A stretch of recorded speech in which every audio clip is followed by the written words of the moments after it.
नवरात्रि में आपको क्या करना चाहिए ताकि माँ दुर्गा की कृपा आप पर और आपके पूरे परिवार पर सदैव के लिए बनी रहे, जानेंगे हम आज की इस वीडियो में।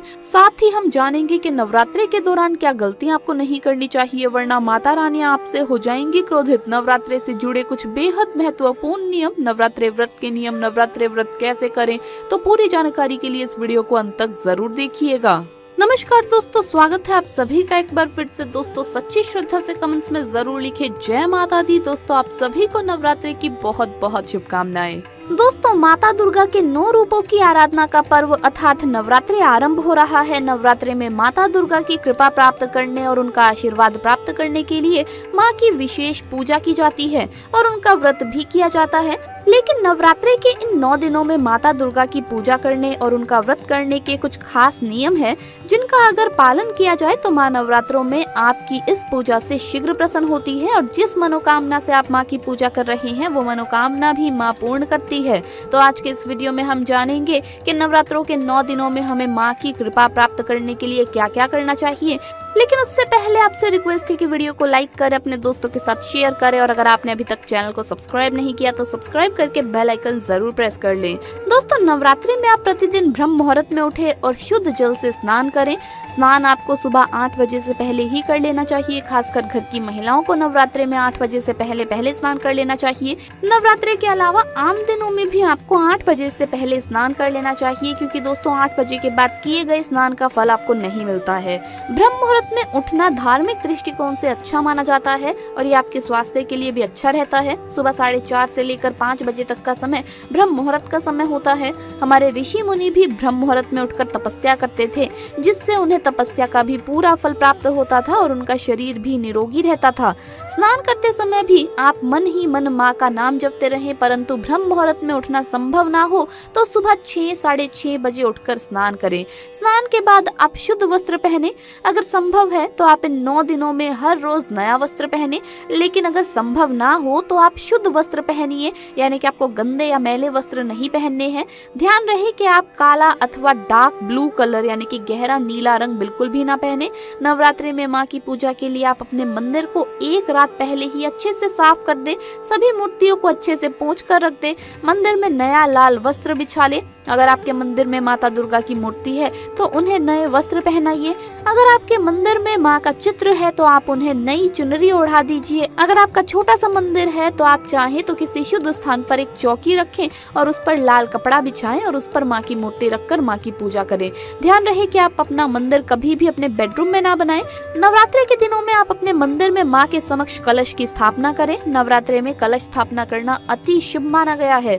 धार्मिक शास्त्रों में कलश को सुख, समृद्धि, ऐश्वर्य और आरोग्यता का प्रतीक माना गया है। ऐसी मान्यता है कि नवरात्रि में कलश स्थापना करने से घर की नेगेटिव ऊर्जा का नाश होता है और घर में पॉजिटिव एनर्जी प्रवेश करने लगती है। लेकिन अगर आप किसी भी कारणवश कलश स्थापना नहीं कर सकते तो आप ज्यादा परेशान ना हो। आप सच्चे मन से माँ की पूजा करें, माँ के मंत्रों का जप करें, क्योंकि माँ तो केवल आपकी भावना की भूखी है। कलश की स्थापना सुबह के समय शुभ मुहूर्त पर ही करें। अगर आप कर रहे हैं तो कलश स्थापना के लिए आप अगर मिट्टी का कलश लेते हैं तो अति उत्तम। अगर ये संभव ना हो तो आप तांबे या स्टील का लोटा भी ले सकते हैं। कलश स्थापना करने के बाद आप घर में 9 दिनों तक अखंड ज्योत जलाइए। ये अखंड ज्योत आप शुद्ध घी से अथवा तिल के तेल से भी जला सकते हैं। ज्योत में जलाने के लिए धागा आप घर पर भी बना सकते हैं या धागा मार्केट में पूजा के सामान की दुकान पर भी आसानी से मिल जाता है।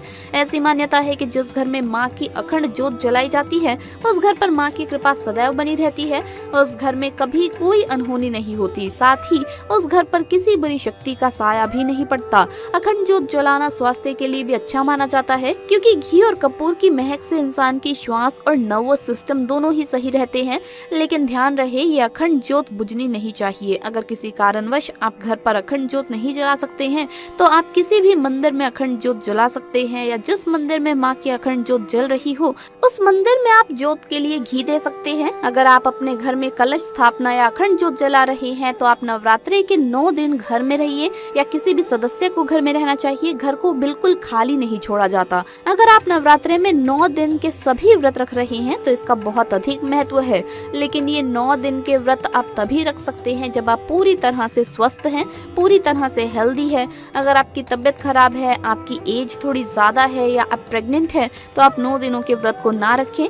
ऐसी स्थिति में आप 2 व्रत रख सकते हैं जिसे जोड़ा भी कहा जाता है। ये जोड़े का व्रत आप पहले नवरात्रे पर और 7वें या 8वें नवरात्रे पर रख सकते हैं। लेकिन अगर आप जोड़ा व्रत नहीं रख सकते हैं तो आप केवल एक व्रत सप्तमी के दिन या अष्टमी के दिन रखें।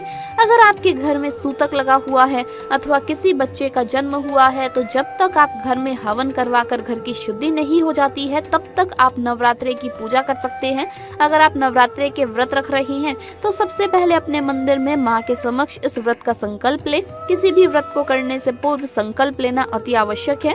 संकल्प लेने के लिए अपने हाथ में थोड़ा जल, थोड़े फूल और थोड़े चावल लें और हाथ जोड़कर ये प्रार्थना करें, माँ मैं आपके नवरात्रि के व्रत कर रही हूँ या कर रहा हूँ, कन्या पूजन कर रहा हूँ या कर रही हूँ। आप मुझे इतनी शक्ति दीजिए कि मेरा ये व्रत बिना किसी विघ्न बाधा के संपन्न हो जाए और जिस कामना से मैं ये व्रत कर रही हूँ वो आप पूरी करने की कृपा करें। और ऐसा कहकर वो जल वहीं खाली छोड़ दें और वो फूल और चावल माँ के चरणों में रख दें। जब आप माँ की श्रद्धा और प्रेम से पूजा करें, सबसे पहले विघ्नहर्ता गणेश जी को प्रणाम करें, उसके बाद कलश की, अखंड ज्योत की और नवग्रहों की पूजा करें और फिर माँ की पुष्प, धूप, रोली, मोली इत्यादि से पूजा करें। माँ को प्रतिदिन दक्षिणा भी चढ़ाई जानी चाहिए। नवमी पर कन्या पूजन के बाद ये दक्षिणा के पैसे आप किसी मंदिर में ब्राह्मण को दे दें, अन्यथा इन पैसों से किसी भी गरीब कन्या को अनाज खरीद कर दे दें। नवरात्रि के 9 दिनों में प्रतिदिन श्री दुर्गा सप्तशती का पाठ करें। ब्रह्मा जी स्वयं कहते हैं कि जो भी मनुष्य दुर्गा सप्तशती का पाठ करता है वो संसार में सुख भोग कर अंत में स्वर्ग को जाता है। दोस्तों, दुर्गा सप्तशती में पहले आप कवच का पाठ करें, फिर अर्गला स्तोत्र, फिर कीलक स्तोत्र और बाद में प्रतिदिन एक अध्याय पढ़ें। नवरात्रि के 9 दिनों में आपको दुर्गा सप्तशती के 13 अध्याय पूरे करने हैं और अगर संभव है तो सप्तमी की शाम को आप घर पर हवन करवाइए। हवन करवाने से माँ बहुत ही ज्यादा प्रसन्न हो जाती है। दुर्गा सप्तशती के पाठ के बाद प्रतिदिन आप माँ के प्रत्येक स्वरूप की पूजा करें, जैसे प्रथम नवरात्रि पर माता शैलपुत्री की पूजा इत्यादि। हर रोज माँ के स्वरूप की कथा सुने और उनकी आरती करें। आरती आप सुबह शाम दोनों समय करें। आरती में आप गूगल और कपूर जलाकर आरती करें। ऐसा करने से वातावरण की भी शुद्धि हो जाती है। नवरात्रि में अगर आप इस इच्छा पूर्ति मंत्र का जप करें तो माँ जल्द ही आपकी मुराद सुनेंगी। मंत्र है एम ह्रीम क्लीम चामुंडाय विजय। इस मंत्र का यथासंभव जप करें। ये मंत्र अगर आप माता रानी के सामने बोलकर दोस्तों अपनी मनोकामना कहेंगे, रोजाना अगर आप 9 के 9 दिन ऐसा करेंगे तो इससे माता रानी जल्द ही प्रसन्न होती है और आपके सभी रुके हुए काम भी बनने लगते हैं। आपकी जो भी मुराद है कितनी भी पुरानी हो माँ जरूर पूरी करेंगी। अगर आप ओम लगाकर इस मंत्र का जप करते हैं तो उच्चारण में अगर कोई त्रुटि हो गई है तो वो क्षमा हो जाती है। यानी आपको इस तरह से इस मंत्र को बोलना है, ओम एम ह्रीम क्लीम चामुंडाय विजय। तो इस मंत्र का जप करें और माँ से अपनी मनोकामना कहें। नवरात्रि के 9 दिनों में आप अपने मोबाइल फोन पर या स्पीकर्स पर माँ के भजन या फिर मंत्र लगा कर रखेंगे तो ऐसा करने से नवरात्रि में आपके घर में एक धार्मिक और एक पॉजिटिव एनवायरनमेंट बनेगा और आपको खुद को भी ये सब बहुत अच्छा लगेगा। जिस दिन आप व्रत रखते हैं उस दिन आप अनाज का सेवन ना करें बल्कि फलाहार लें, जैसे कुट्टू के आटे की रोटी, सामक, चावल, सिंघाड़े का आटा, ड्राई फ्रूट्स, फ्रूट जूस इत्यादि। व्रत का खाना बनाते समय सेंधा नमक इस्तेमाल करें। और दोस्तों, नवरात्रि के दिनों में जहां आपने चौकी लगाई है वहां पर चप्पल लेकर आपको नहीं जाना चाहिए। नवरात्रि में आपको दिन के समय सोना नहीं चाहिए। कन्या पूजन जब करेंगे तब आपको अंत में कन्याओं को नारियल का टुकड़ा जरूर देना है दक्षिणा के साथ। और नवरात्रि के दिनों में आपको गौ माता की यथासंभव सेवा करनी चाहिए, उन्हें केला खिलाना चाहिए, रोजाना उन्हें रोटी दे। तो दोस्तों, आपको वीडियो कैसा लगा हमें कमेंट्स में जरूर बताएं। इस वीडियो को लाइक करें, अपने दोस्तों के साथ शेयर करें और हमें सब्सक्राइब करना न भूले। जल्द मुलाकात होगी अगली वीडियो में। जय माता दी। आप सभी को नवरात्रि की हार्दिक शुभकामनाएं।